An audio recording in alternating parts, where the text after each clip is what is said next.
বন্ধুরা, কচু পাতা দিয়ে চিংড়ি মাছ এটা মানে ভীষণ সুস্বাদু একটা খাবার। আর যেসব মেয়েরা বা যারা খেয়েছে মেয়েদের ভীষণ পছন্দ হবে। যারা খেয়েছে এর আগে তারা জানবে যে এটা কতটা লোভনীয় হয়।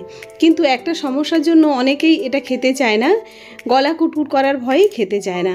আজকে দেখিয়ে দেব কিভাবে লোভনীয় তৈরি করবেন এবং গলা কুটকুট করবে না, সব রকম শেয়ার করব।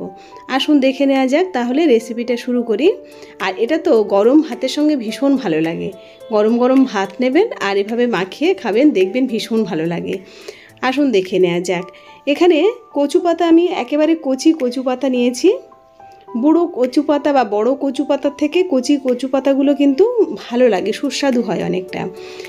আমি এরকম একেবারে ছোট ছোট কচু পাতা নিয়েছি। এটা আমাদের একেবারে বাড়ির সামনে হয়েছিল। আর এই কচু পাতাটার ভিতরটা কিন্তু কোথায় কি থাকে নোংরা সেটা খুব ভালো করে দেখে নিতে হবে। পাকানো পাকানো হয়ে থাকে কিন্তু এর মধ্যে অনেক সময় পোকা থাকে, তাই খুব ভালো করে দেখে নিতে হবে, পরিষ্কার করে নিতে হবে, প্রত্যেকটা ছাড়িয়ে নিতে হবে। আর এই যে ডাঁটটা এটা আমি ফেলে দেব।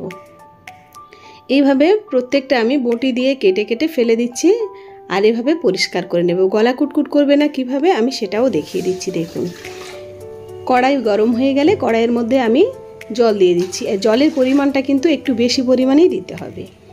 দেওয়ার পরে কচু পাতা যেমন তার থেকে অনেকটা পরিমাণে জলটা দিতে হবে। তারপরে এর মধ্যে পাতি লেবু দিয়ে দিতে হবে, না হলে তেঁতুল দিয়ে দিতে হবে। আর তারপরে লবণ। খুব ভালো করে জলটা গরম হয়ে গেলে তারপরে এই কচু পাতাটা দিয়ে দিতে হবে, দিয়ে একটা ঢাকা দিতে হবে। খুব তাড়াতাড়ি এটা সিদ্ধ হয়ে যাবে। দেখুন সিদ্ধ হয়ে গেছে। তারপরে আমি এই কচু পাতাটা ছেঁকে তুলে নেব, নিয়ে ঠান্ডা জল দিয়ে আবারও কিন্তু আমি ধুয়ে পরিষ্কার করে নেব। এখান থেকে আমি কচু পাতাটা তুলে নিচ্ছি। এবারে ঠান্ডা জলে আমি কচু পাতাটা রেখে দিচ্ছি আর কড়াইটা খুব ভালো করে পরিষ্কার করে নিচ্ছি। এই কড়াইয়ে আবারও করব। এবার কড়াইটা পরিষ্কার করে নিয়েছি, নিয়ে এখানে সর্ষের তেল দিতে পারেন, দিলে স্বাদটা আরও ভালো হয়। আমি এখানে রিফাইন্ড অয়েল দিয়ে দিলাম, দিয়ে দুটো শুকনো লঙ্কা বা তিনটে শুকনো লঙ্কা, ঝাল আপনারা যেমন পছন্দ করেন এই রেসিপিতে দেবেন সেরকম শুকনো লঙ্কা ভেজে নেবেন। এইরকম কালচে করে শুকনো লঙ্কাটা ভেজে তুলে নিতে হবে। দেখুন এখানে আমি ভেজে তুলে নিলাম। তারপরে এটা হাত দিয়ে বা সামান্য একটু লবণ দিয়ে লঙ্কাটা খুব ভালো করে ডলে রেখে দেবেন।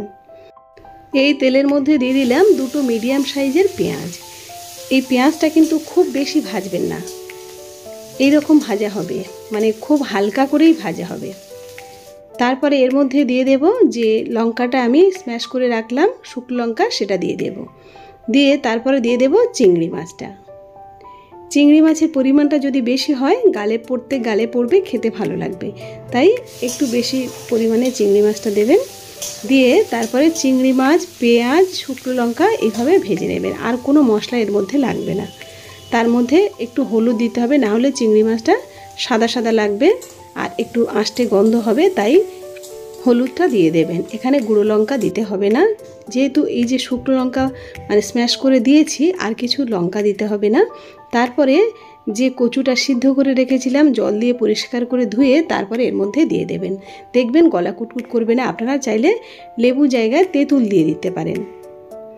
তেঁতুল দিয়ে মানে তেঁতুলের কাতটা সুন্দর করে বের করে জলের মধ্যে দিয়ে তারপরে এর মধ্যে কচু পাতাটা দিয়ে ভাপিয়ে ফেলে দিতে পারেন। দেখবেন গলা কুটকুট একদমই করবে না।